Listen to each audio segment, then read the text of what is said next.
तो अब हमारा आज स्टडी टॉपिक है चैप्टर लोकोमोशन एंड मूवमेंट में, जिसमें हम सबसे पहले टाइप ऑफ मूवमेंट पढ़ेंगे। स्टार्ट करते हैं इसको। मूवमेंट एक ऐसा फीचर है जो लिविंग बीइंग्स हमेशा शो करते हैं। एनिमल्स, प्लांट्स, बैक्टीरिया, ये सब के सब आसानी से मूवमेंट अपना करते रहते हैं, कहीं ना कहीं शो करते हैं। जैसे अब आप एक एग्जाम्पल ले लो अमीबा का। अमीबा एक इर्रेगुलर यूनिसेलुलर ऑर्गेनिज्म है, तो इसका कोई स्पेसिफिक शेप तो होता नहीं। और अमीबा के अंदर जो भी साइटोप्लाज्म होता है, वो साइटोप्लाज्म जब मूव करता है तो उसको बोलते हैं साइटोप्लाज्मिक स्ट्रीमिंग। सपोज ये यहाँ अंदर से इधर को मूव हुआ और इधर को मूव हुआ, तो क्या होगा? We see the formation of pseudopodia. तो सूडोपोडिया का फॉर्मेशन होगा, जिसको फॉल्स फीट भी कहते हैं, और अमीबा अपना न्यूट्रिशन कर सकता है। तो स्ट्रीमिंग ऑफ प्रोटोप्लाज्म आप बहुत सिंपली समझ सकते हैं अमीबा के अंदर। इसके अलावा सिलिया, तो जो पैरामीशियम होता है, पैरामीशियम में जो सिलिया प्रेजेंट होते हैं वो सरफेस पर प्रेजेंट होते हैं बहुत सारे, और इनका मूवमेंट उसको फूड कैप्चर करने में हेल्प करता है। इसके अलावा हमको फ्लैजिला भी दिखाई देते हैं। तो फ्लैजिला जैसे सपोज कोई बैक्टीरिया है, तो उस बैक्टीरिया के सरफेस पर आपको फ्लैजिला दिखाई दे सकते हैं, which are long thread like structures. So as compare to cilia, flagella are long and which help a bacteria to move from one place to another place. Just like that, we see presence of long tentacles in hydra में हमको क्या दिखाई देता है? Long tentacles दिखाई देते हैं। These are tentacles which help hydra to capture food. तो इस तरह से ये स्ट्रक्चर्स हमको बहुत सारे मूवमेंट करते हुए दिखाई दे सकते हैं। ह्यूमन बींग्स में कौन से स्ट्रक्चर्स दिखाई देते हैं मूवमेंट से रिलेटेड? लिम्स हैं, जॉज हैं, आईलिड्स, टंग, ये इजीली आप देख सकते हैं, और ह्यूमन बींग्स इसके हेल्प से मूवमेंट करते हैं। कुछ ऐसे मूवमेंट होते हैं जिनकी वजह से प्लेस या लोकेशन चेंज हो जाती है, तो उनको हम बोलते हैं लोकोमोशन। जैसे वॉकिंग आप कर रहे हो, रनिंग कर रहे हो, क्लाइंब कर रहे हो किसी वॉल को, फ्लाइंग कर रहे हो, जैसे कोई एक बर्ड है वो फ्लाई कर रही है, आप फिश को स्विम करते हुए देखते हो, तो these are all kinds of locomotory movements. Locomotory structures need not be different from those affecting other types of movements. For example, in paramecium, cilia helps in the movement of food through the cytopharynx. तो paramecium में जो food का intake है उसमें cilia एक important role play करती है। Hydra में आप देखेंगे टेंटेकल्स के हेल्प से वो अपने शिकार को कैप्चर कर लेते हैं, और हाइड्रा टेंटेकल्स का यूज़ लोकोमोशन के लिए भी कर सकते हैं। हम अपने लिम्स का यूज़ अपने बॉडी पोस्चर को चेंज करने के लिए और लोकोमोशन को करने के लिए भी करते हैं। So the above observations suggest that movements and locomotion can not be studied separately. तो आप लोकोमोशन को अलग स्टडी करें और मूवमेंट को अलग स्टडी करें, ऐसा करने की ज़रूरत नहीं है, दोनों ही एक दूसरे से लिंक्ड हैं। मेथड्स ऑफ लोकोमोशन जो हैं, जो एनिमल्स शो करते हैं, वो अलग अलग हो सकते हैं, अलग अलग हैबिटेट्स के अकॉर्डिंग और सिचुएशन के अकॉर्डिंग। जो लोकोमोशन के तरीके हैं वो अलग अलग हो सकते हैं। लोकोमोशन किया क्यों जाता है? आइदर फूड की सर्च के लिए किया जाता है, या शेल्टर की सर्च के लिए, यानी रहने की जगह के सर्च के लिए, या मेट के लिए यानी एक रिप्रोडक्शन के लिए जो सेकंड ऑर्गेनिज्म की तलाश होती है उसके लिए किया जाता है, या सही ब्रीडिंग ग्राउंड्स की तलाश के लिए, है ना, यानी ऐसी जगह की तलाश के लिए जहाँ पर ब्रीडिंग की जा सके, या जहाँ पर एग्स ले की करे जा सकें, एग्स दिए जा सकें, वहाँ पर अच्छी क्लाइमेटिक कंडीशंस की सर्च के लिए किया जा सकता है, या एनिमीज़ और प्रीडेटर्स से बचने के लिए भी किया जा सकता है। तो लोकोमोशन के ऑब्जेक्टिव्स बहुत सारे हो सकते हैं। तो अब हम स्टार्ट करते हैं next topic, that is the type of movement. तो हमारी ह्यूमन बॉडी में 3 टाइप के मूवमेंट्स आपको देखने को मिलेंगे, जिनको हम नाम देते हैं amoeboid, ciliary and muscular movements. तो सबसे पहले हम अमीबॉइड मूवमेंट के बारे में पढ़ेंगे। तो हमारी बॉडी में हमको कुछ स्पेशलाइज्ड सेल मिलते हैं जो इम्यून सिस्टम का पार्ट हैं, जिनका नाम है मैक्रोफेजेस, ल्यूकोसाइट्स, और ये ब्लड में मिलते हैं आपको। और ये कैसा मूवमेंट शो करते हैं? अमीबॉइड मूवमेंट शो करते हैं। अमीबॉइड का मूवमेंट मतलब अमीबा के जैसा मूवमेंट। अब ये अमीबा जैसा मूवमेंट क्यों कर रहे हैं? बिकॉज ये स्यूडोपोडिया जैसा कुछ फॉर्म करते हैं, ठीक है। तो it is affected by pseudopodia formed by the streaming of protoplasm. और स्यूडोपोडिया कैसे बनेंगे? प्रोटोप्लाज्म की स्ट्रीमिंग से, जैसे कि अमीबा में बनते हैं। तो ये जो मैक्रोफेज हैं और ल्यूकोसाइट्स हैं, ये स्यूडोपोडिया टाइप स्ट्रक्चर्स का फॉर्मेशन करके करेंगे क्या? ये करेंगे फैगोसाइटोसिस।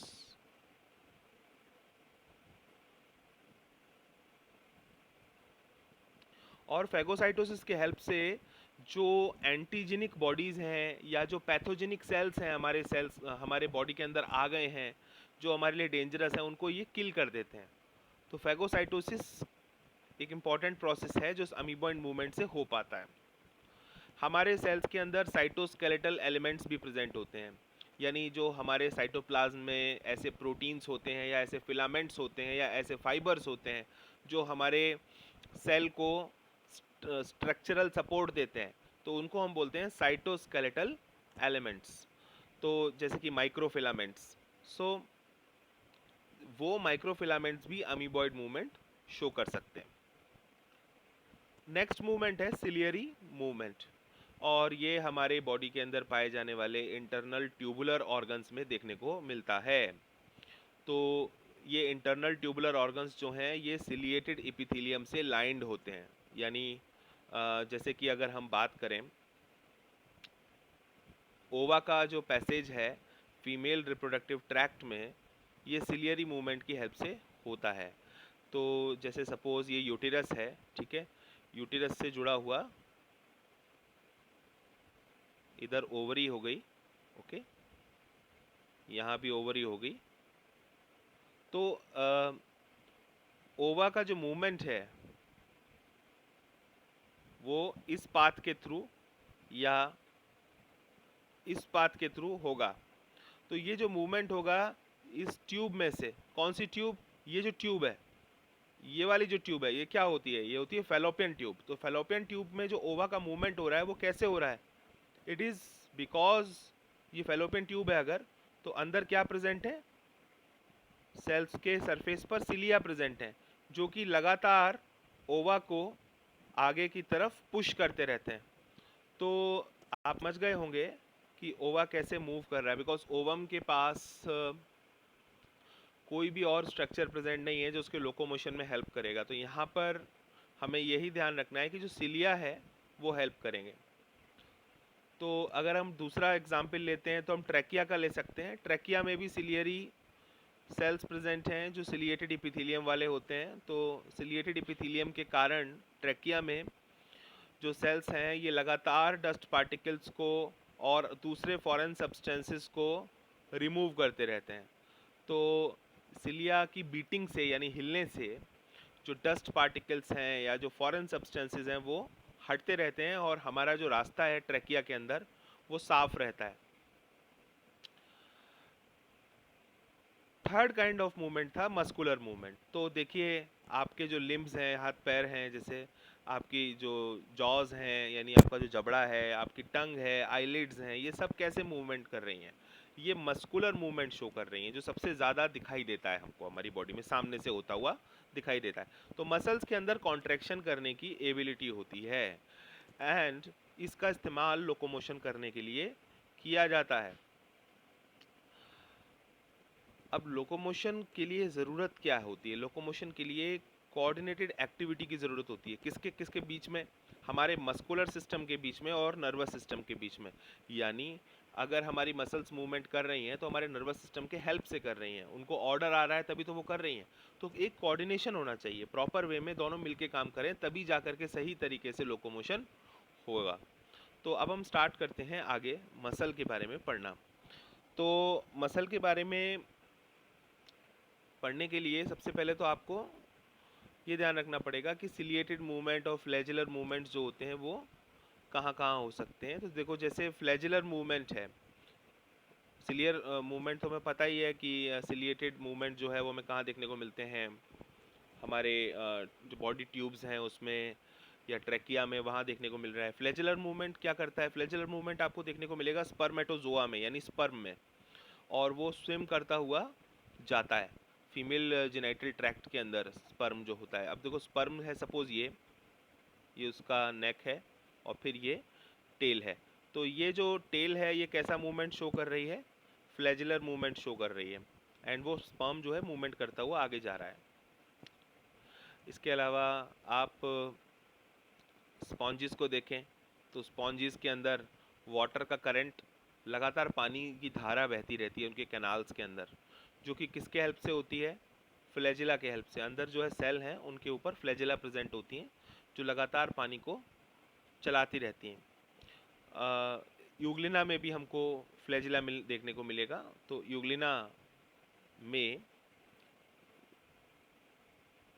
यूग्लिना का स्ट्रक्चर अगर ऐसा कुछ है तो हमें उसमें फ्लैजिला देखने को मिलेंगे। तो फ्लैजिला के हेल्प से यूग्लिना क्या करेगा, लगातार मूवमेंट करता है। अब मसल के बारे में बात करें तो मसल क्या है, it is of mesodermal origin. तो यहाँ इसका मतलब ये है कि जब हमारा डेवलपमेंट होता है फ्रॉम जाइगोट, जब जाइगोट से डेवलपमेंट होता है हमारा, तो आगे चल के बहुत सारे सेल्स बनते हैं जाइगोट के कंटिन्यूस डिवीज़न से। एक आप ये देखें तो बहुत सारे सेल्स बनते हैं। उसके बाद फिर क्या होता है कि जर्म लेयर्स का फॉर्मेशन होता है, जर्म लेयर्स, और 3 जर्म लेयर होती हैं, एक्टोडर्म, मीजोडर्म और एंडोडर्म। तो जो मीजोडर्म होती है उससे मसल्स बनती हैं हमारी बॉडी की, इसीलिए हम मसल को क्या कहते हैं, मीजोडर्मल ओरिजिन कहते हैं। तो लगभग 40 से 50% हमारे बॉडी वेट का हमारे मसल्स से आता है। तो इतना सारा हमारा वजन जो है मसल्स बनाती हैं, और इनके अंदर एबिलिटी होती है जैसे कि एक्साइट हो सकती हैं, स्टिमुलेट हो सकती हैं, मतलब कहने का ये, और उसके बाद फिर ये कॉन्ट्रैक्शन कर सकती हैं, एक्सटेंशन कर सकती हैं यानी रिलैक्स हो सकती हैं, और इनके अंदर काफ़ी इलास्टिसिटी होती है। तो मसल्स को हम अलग अलग क्लासिफिकेशन कर सकते हैं उनकी लोकेशन के अकॉर्डिंग, या उनके अपीयरेंस के अकॉर्डिंग, या जिस तरह से वो रेगुलेट होती हैं, जिस तरीके से वो काम करती हैं उसके अकॉर्डिंग, तो हम उनको क्लासिफाई कर सकते हैं। तो अगर हम उनकी लोकेशन के अकॉर्डिंग हम उन्हें क्लासिफाई करें तो वो हैं skeletal muscles, visceral muscles and cardiac muscles. तो सबसे पहले पढ़ेंगे अबाउट द स्केलेटल मसल्स। तो स्केलेटल मसल्स जो होती हैं, these are closely associated with the skeletal components of the body। तो हमारे जैसे हमारी बोन्स हैं उनके साथ ये मसल्स एसोसिएटेड होती हैं, और ये मसल्स जो होती हैं वॉलेंट्री होती हैं। वॉलेंट्री होने का मतलब ये हमारे विल के अकॉर्डिंग काम करती हैं, इच्छा के अनुसार कार्य करती हैं। ये मसल्स कैसी दिखाई देती हैं, माइक्रोस्कोप में देखें तो इन मसल्स में आपको धारियाँ दिखाई देती हैं अंदर। तो मतलब कैसा अपीयरेंस दिखाई देता है, स्ट्रिप्ड अपीयरेंस दिखाई देता है, और इस वजह से इनको क्या कहते हैं, स्ट्रिएटेड मसल कहते हैं। तो ये मसल्स जो होती हैं बड़ी इंपॉर्टेंट होती हैं, बिकॉज इसी के कारण लोकोमोटरी एक्शंस हमें होते हुए दिखाई देते हैं और हम अपने बॉडी पोस्चर को लगातार चेंज कर पाते हैं। सेकेंड काइंड ऑफ मसल्स हैं विसरल मसल्स, जो कि हमारे विसरल ऑर्गन यानी इंटरनल ऑर्गन्स में पाई जाती हैं। हमारे इंटरनल ऑर्गन्स की इनर वॉल्स में आपको ये मिलेंगी, जैसे कि हमारी एलिमेंट्री कैनाल है, हमारे रिप्रोडक्टिव ट्रैक्ट हैं यहाँ पर। और इन विसरल मसल्स में आपको कोई भी स्ट्रिएशन देखने को नहीं मिलेगा, ये स्मूथ होती हैं, और इनके अंदर जो सेल्स होते हैं वो स्पिंडल शेप्ड होते हैं। तो ये स्मूथ मसल्स हैं, इसलिए इनको नॉन स्ट्रिएटेड भी कहते हैं, बिकॉज इनके अंदर कोई धारियाँ या स्ट्रिएशंस देखने को नहीं मिलेंगी। और ये इनवॉलेंट्री होती हैं, इनवॉलेंट्री होने का मतलब कि हमारे विल के अकॉर्डिंग वर्क नहीं करती, तो अपने आप ये वर्क करती हैं। तो जैसे कि हमारे बॉडी के अंदर फूड का ट्रांसपोर्टेशन है डाइजेस्टिव ट्रैक्ट के थ्रू, या गैमेट्स का मूवमेंट है जेनिटल ट्रैक्ट में, ये सब इन मसल्स के हेल्प से, विसरल मसल्स के हेल्प से होगा। Next is the cardiac muscles. तो जैसा कि नाम आपको बता रहा है, ये कहाँ मिलेंगी आपको? हार्ट में। और ये जो कार्डियक मसल्स हैं, इनमें ब्रांचिंग हमको देखने को मिलती है, यानी मसल फाइबर्स हैं वो आपस में ब्रांचिंग करते हुए जुड़े रहते हैं।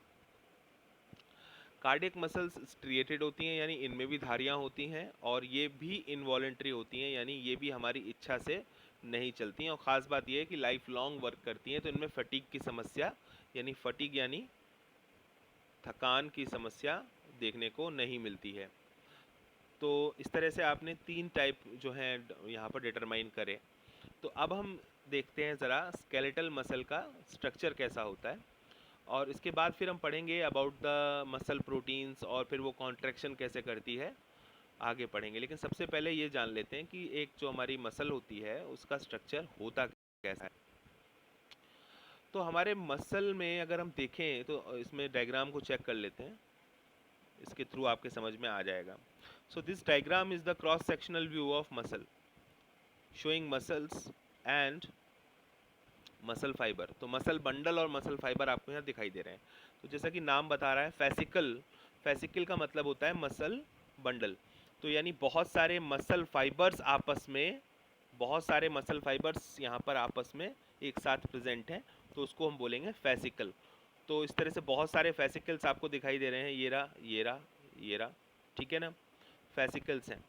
अब ये भी एक फेसिकल है। तो इसके बाद हर फेसिकल के अंदर बहुत सारे मसल फाइबर्स प्रेजेंट हैं, ठीक है। मसल फाइबर का मतलब अगर आप देखें तो मसल सेल। अब हर एक मसल फाइबर को अगर आप देखें तो मसल फाइबर के जो जैसे suppose this is a muscle cell, okay. तो इस मसल सेल को आप देखें तो उसकी जो बाहर वाली लेयर है जो उसे कवर कर रही है उसको बोलेंगे सार्कोलेमा। जैसे कि एक हम नॉर्मल सेल लेते हैं तो प्लाज्मा मेम्ब्रेन होती है, तो उसे बोलते हैं प्लाज्मा लेमा।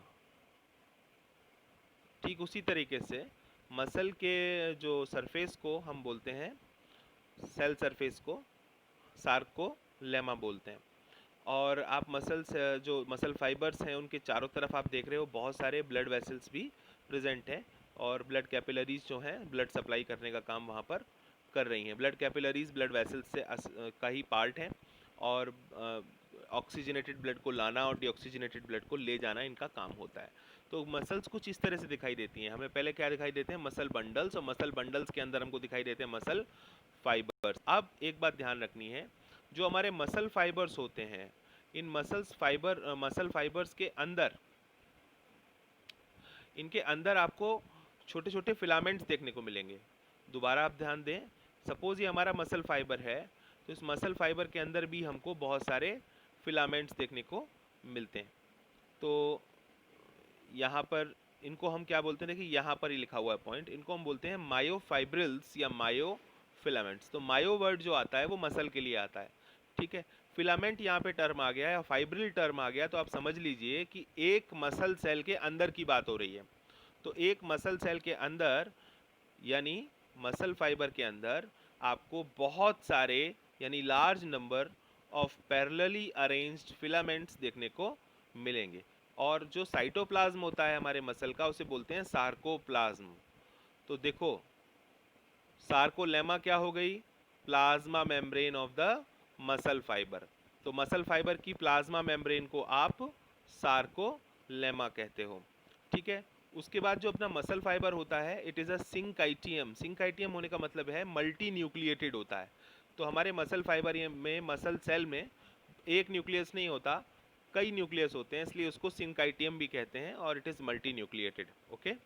इसके बाद जो एंडोप्लाज्मिक रेटिकुलम होता है हमारे मसल फाइबर का, उसका नाम दूसरा होता है, उसको बोलते हैं सार्कोप्लाज्मिक रेटिकुलम, और उसके अंदर बहुत सारे कैल्शियम आयंस स्टोर्ड होते हैं। तो ये स्ट्रक्चर्स आपको धीरे धीरे याद हो रहे होंगे कि जैसे सपोज फैसिकल है, ओके। फैसिकल के अंदर क्या है? बहुत सारे मसल फाइबर्स प्रेजेंट हैं। अब मसल फाइबर के बारे में बात कर लें तो मसल फाइबर के अंदर बहुत सारे मायोफाइब्रिल्स प्रेजेंट होते हैं, तो इस तरह से आपको ध्यान रखना है। अब हम मायोफाइब्रिल के लेवल पर आ जाते हैं। हर मायोफाइब्रिल में आपको डार्क और लाइट बैंड्स देखने को मिलते हैं, तो वही इसको हम क्या बोलते हैं, स्ट्रिएशंस, धारियाँ।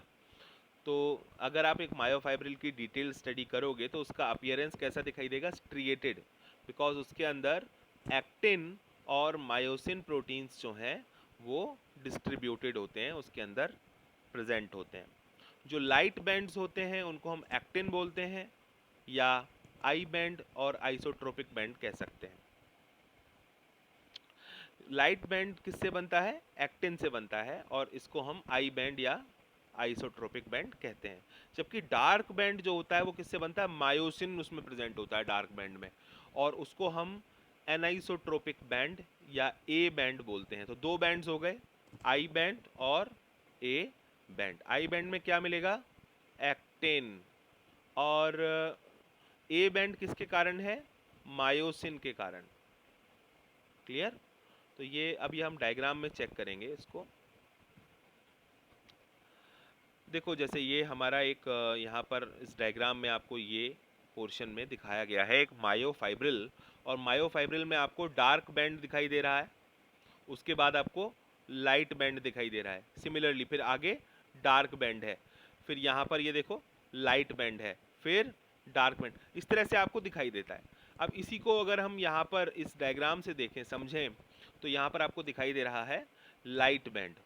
लाइट बैंड ये रहा, ओके, इसको बोलेंगे आई बैंड, आइसोट्रोपिक बैंड, ठीक है। और इसमें आपको क्या दिखाई दे रहा है, इसमें आपको दिखाई दे रहा है एक्टिन। एक्टिन किधर है, ये रहा एक्टिन, ये ये ये दिस दिस एंड दिस, तो एक्टिन है, ये एक्टिन प्रेजेंट है यहाँ पे मायोसिन प्रेजेंट नहीं है आई बैंड में, ओके। इसके बाद अगर आप देखेंगे ए बैंड, तो it is a dark band. देखो ये वाला जो बैंड था ये डार्क बैंड था, क्लियर। अब इस डार्क बैंड में आपको क्या दिखाई दे रहा है, इसमें आपको मायोसिन का प्रेजेंस दिखाई दे रहा है। तो जो मायोसिन वाला एरिया है, जहाँ जहाँ मायोसिन प्रेजेंट है, उसको बोलेंगे हम ए बैंड या एनाइसोट्रोपिक बैंड, ठीक है, ध्यान रखिएगा। अब ऐसा नहीं है कि इसके अंदर एक्टिन प्रेजेंट नहीं है, एक्टिन भी प्रेजेंट है, लेकिन हम मायोसिन से हम इसको याद रखते हैं कि मायोसिन जितने जोन में प्रेजेंट है, that zone is called as the anisotropic band या A band, which is dark in appearance. जबकि केवल एक्टिन वाला जो जोन होता है, that is the I band या आइसोट्रोपिक बैंड। अब आई बैंड के बीच में आपको एक फाइबर दिखाई दे रही है, और ये कहलाती है जेड लाइन। तो एक फाइबर हमको दिखाई देती है आई बैंड के बीच में, that is called as the Z line. तो एक जेड लाइन तो ये रही, और एक जेड लाइन कहाँ है, ये रही। तो दो जेड लाइंस के बीच का जो स्पेस होता है, that is called as the sarcomere. याद रहेगा आपको, दो जेड लाइंस के बीच का जो स्पेस होता है, the space between two Z lines is called as the sarcomere. Next point जो हमें ध्यान रखना है वो ये कि जो एनाइसोट्रोपिक बैंड है, एनाइसोट्रोपिक बैंड में वो जोन जहाँ पर केवल मायोसिन प्रेजेंट होता है उसे हम बोलते हैं H zone, okay. So all these things are to be remembered. तो यहाँ पर आपको sarcomere, H zone, I band, A band, Z line, ये सारा यहाँ पर डिटेल में बताया गया है। और इसके उसको समझने के लिए आप इस वाले पोर्शन को पढ़ सकते हैं, ठीक है ना।